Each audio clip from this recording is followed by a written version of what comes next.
Hello and welcome to another technical takedown the hard way. In today's video, guys, a few weeks ago, actually I think it was a few months ago, I made a video about my brand new camera, the camera that we're going to be taking away with us on this long-term African expedition, the Sony Alpha 7C, the very camera that I'm using to record this video on right now. And I told you about the things that I was expecting from the camera. I didn't give you much of a review because I'd only just purchased the camera itself and I hadn't used it. I just didn't have enough information and I had not used it enough to be able to judge the camera and whether or not it would be useful for us on this journey. But now I've had it for what? 2 months and we have traveled with it. We've gone away with it a few times. And I can tell you this now, I love the video. The video is great. It is crisp. It is working good even in low light with this cheap lens that we got on it, which is a 50mm prime. It really does do the job. The visuals that I've been rendering straight from the camera are just beautiful. I love it. I don't know how Sony does it, but the visuals give you a bit more of a cinematic, nostalgic type look, like I'm making a video from back in the 1980s. However, there was one problem that I had with the camera. And right now I'm going to show you a montage, okay? And I want you to see if you can pick up what that problem was. Can you see the things that I am seeing here? Yeah, stability. I was having lots of problems with stability. Yes, when we went away, we had a tripod with us. And of course, during those points when we took the tripod out with us, then we were able to get some really nice, crisp looking video. But apart from that, any other time we were holding the camera, it was a nightmare. There was no way we could take any type of dynamic shots. And if we're going away on a long-term expedition adventure, we are going to need to make videos which are going to be smooth, not like those, you know, those jerky documentaries. I mean, that's what these videos look like to me. And I was kind of annoyed, but I knew it was happening at the time and I knew we needed to have a solution to this problem. And to solve this problem, we had to get heavy. And by heavy, we meant a gimbal. And of course, a gimbal would be the answer. What is a gimbal? Which gimbal did we get? How are we planning to apply it in our lives on this long-term adventure? And should you get a gimbal yourself? Well, I'm going to give you my views, but before I get into things, I'm going to ask you to please like and subscribe and share. It will help the channel to grow if you share, and it will also help the channel to grow if you like and leave a comment. I mean, you know, that always helps with the algorithms, so if you can do that, that'll be well appreciated. Thank you very much. Now, the gimbal we got was the DJI Ronin S. Now, this is the oldest version of the Ronin series, okay? It is also the largest version of the series, and there are a number of pluses and negatives to this actual gimbal, which I'm going to speak to you about. The DJI Ronin S is the earliest example of the Ronin series. So there are a number of other DJI Ronin products that have been built after this, and they keep getting better and better. Now, this doesn't mean that the features on this DJI Ronin that I have bought secondhand, by the way, have been made obsolete. Far from it. This gimbal is plenty capable and we are very happy with it at this moment. The videos that you see here would have been impossible without a gimbal. I could not have made the videos that you are seeing by simply holding the camera. There would have been way too many micro jitters and movements would have come through on the visuals. So what you're seeing here with the video cascading across the floor, it's just me walking in a pretty funny way.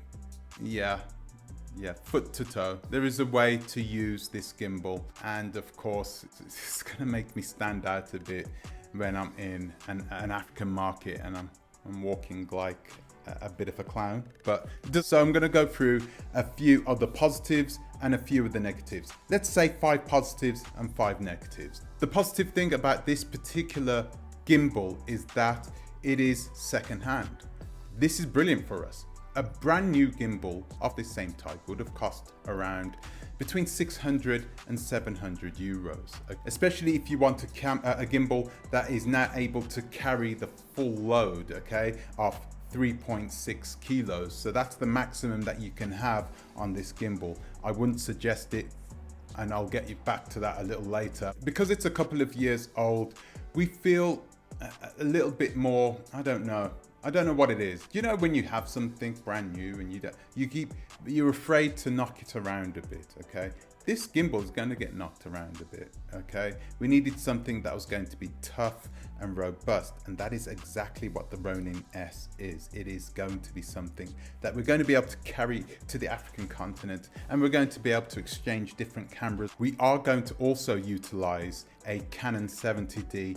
We are going to utilize a spherical lens on that as well. And we have some lenses for that, and it's a pretty big camera, and this gimbal can definitely take that kind of weight. All right, so using that on a big, robust gimbal like the Ronin S is definitely a plus. Number 2, yeah, we bought it. It was secondhand, so it was cheap. So we're going to feel you know, a lot more relaxed about using this gimbal, you know, throughout the entirety of this journey. We're not going to have to be really careful with the equipment. Well, of course, we're going to be careful with our cameras, but everything else, we just want to just get the visuals that we want, and we don't mind taking it to the extreme. So why not? We can do it now that we have a gimbal like this. We're going to store all the audio and visual equipment in the car in a safe place. But, you know, the gimbal is not going to be something that's going to be easy to hide.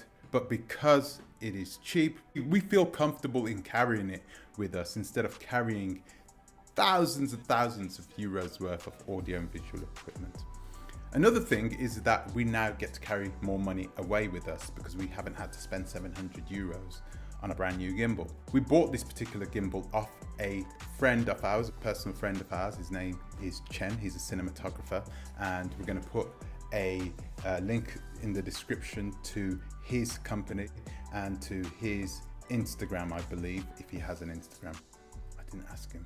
Oh dear. So I'm going to put a link to his company, so you guys are going to be able, if you're in the area, if you're in Austria, if you are in Slovakia, Prague, that sort of thing, and you really need a top class cinematographer, somebody who is really good at videography, CHEN is your man, right? He is the person who we bought this gimbal off, and he really takes care of his equipment as well. He really got a lot of use out of this equipment. So that is a plus for us, that we have a second-hand gimbal from a trusted person. So what's this? This is positive number 4. Do I have 4 positives? Well, the way it works. Number 4 is the way this gimbal works. It works perfectly. It is really, really silky smooth. It looks really nice. And it really makes this, an otherwise normal looking video, look a little bit more cinematic. And I don't like using this word cinematic because I think it gets overused in this genre, but it really does make it look cinematic, especially to me, somebody who's never made a cinematic video before. Another thing, and this is something which people seldom talk about actually. This gimbal is pretty sturdy, okay?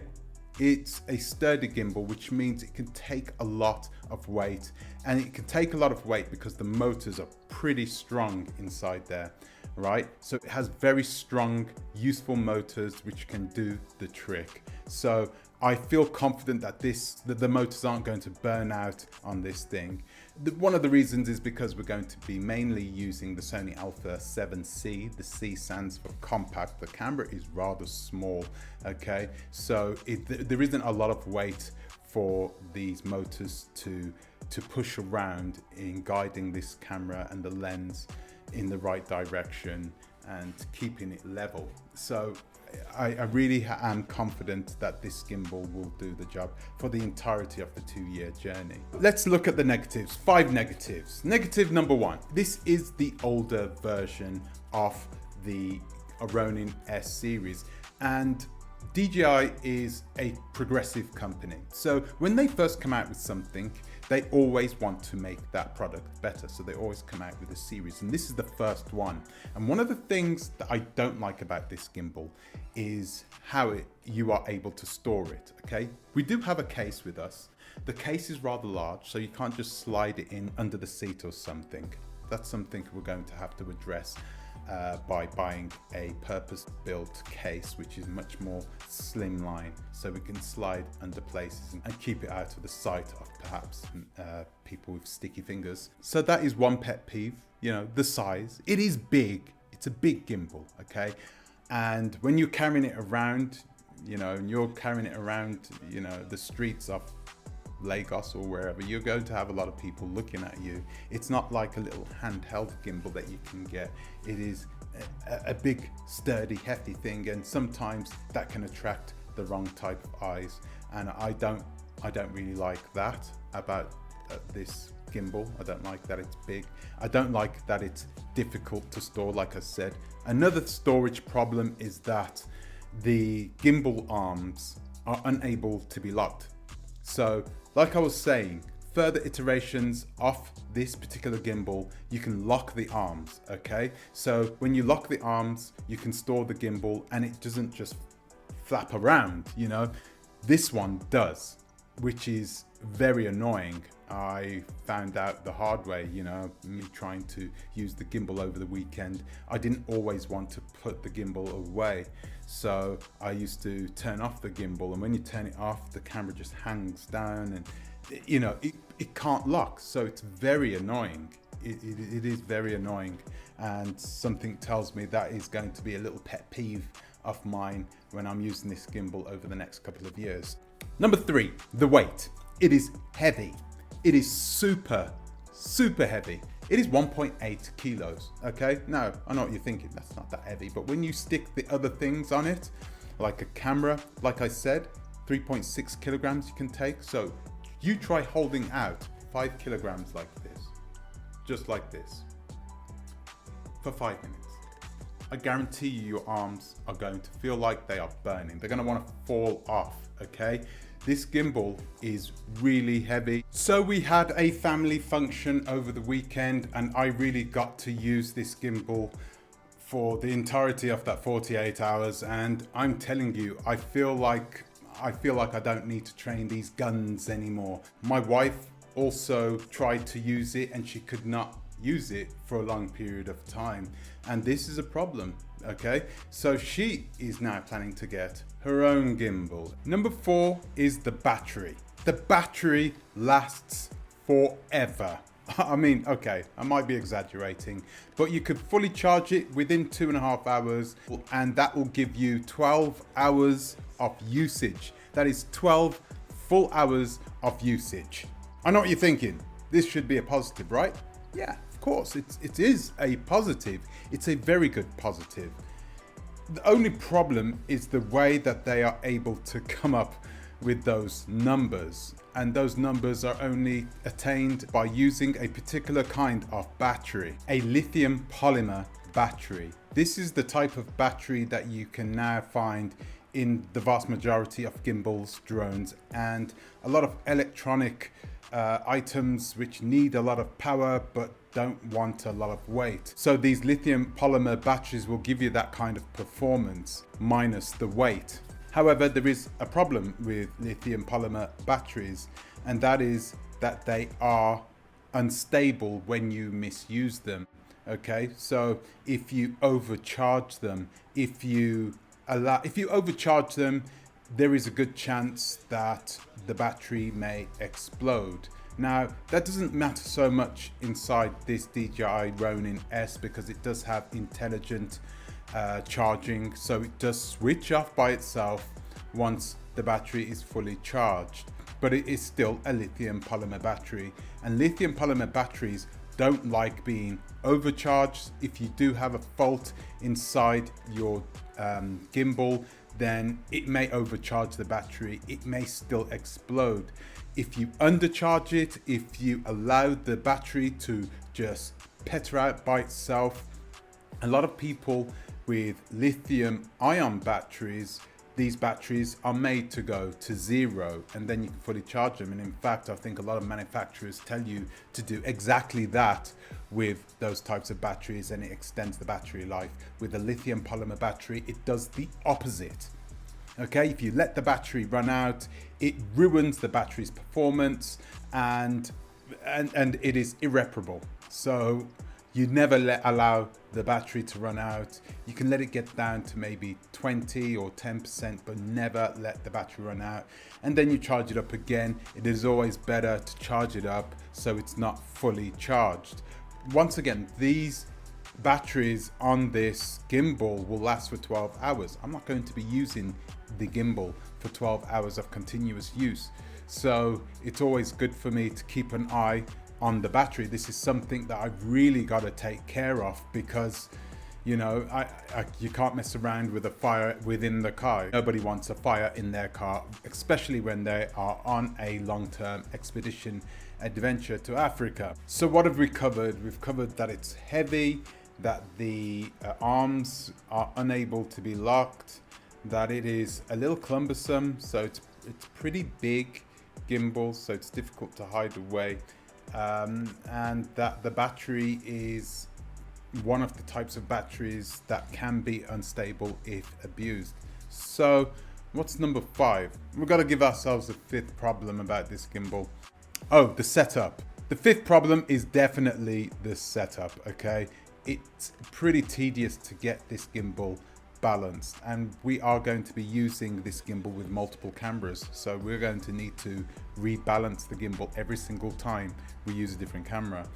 I'm still trying to get used to it over the weekend, so sometimes I would balance it and then I'd remember, oh dear, I've left the lens cap on, so I've got to take the lens cap off and then rebalance it, you know, little fine adjustments here and there. And though the gimbal needs to be balanced properly. If it is not balanced properly, it can destroy the motors in the gimbal. So balancing is extremely important. You don't want to destroy your gimbal because you couldn't be bothered to balance it properly. That is going to be a lot of tedious work. It is what it is. It's a gimbal. We do get great shots with it. We know how to take care of it, how to treat it, and we know that we can use it with any camera that we have in our arsenal currently. And even when we do get these anamorphic lenses, it will still be enough load on that gimbal so we can use it with the camera, with the larger camera if we want to, with the Canon 70D. The Canon 70D has some really large lenses, so we know that this gimbal can take it. It's a bit of a known rule that the bigger the gimbal, the heavier the load, and the heavier the payload, the better the motors are, the stronger the motors are. So it's really that simple. We know that we can have whatever camera on this gimbal that we choose to buy in the future, and this gimbal at 3.5 kilos maximum load, we know that this gimbal will be able to take it and we'll be able to use it for years from now. So that's it, guys. So guys, I'm going to be making a few more videos because we did manage to buy a few more audio and visual items, and it would be really good to cover these items. Before I go, I need to thank CHEN, who I was speaking about in the beginning. He is the guy who I bought the gimbal off, and he didn't just sell it to me and run away. He stayed with me. He taught me how to use it. He taught me how to walk. He taught me how to maneuver it. He spent the whole day here, at least 9 hours, not just with me, but with my partner, teaching us the principles of gimbal usage. And as you can see by the video, it's not an easy thing to use. These gimbals are not easy. They can be kind of not just heavy, but difficult to maneuver at times, and sometimes a little unpredictable as well. But I really do think that this gimbal is going to be our staple, and that we are going to be able to run and gun using this particular gimbal. And I think that it will bring us a bit more of a dynamic, give us more dynamic videos using this. we can move it around, we can, you know, show the audience things that they wouldn't normally see and put them into our shoes when we are on the African continent. So anyway, yeah, so I'd like to thank Chen for bringing it round. Like I said, I will leave a link in the description box below so you guys can check out his channel or his Instagram. And if you need help from him, he is always there at your beck and call. So thank you for watching. I'll see you in the next one. Ciao.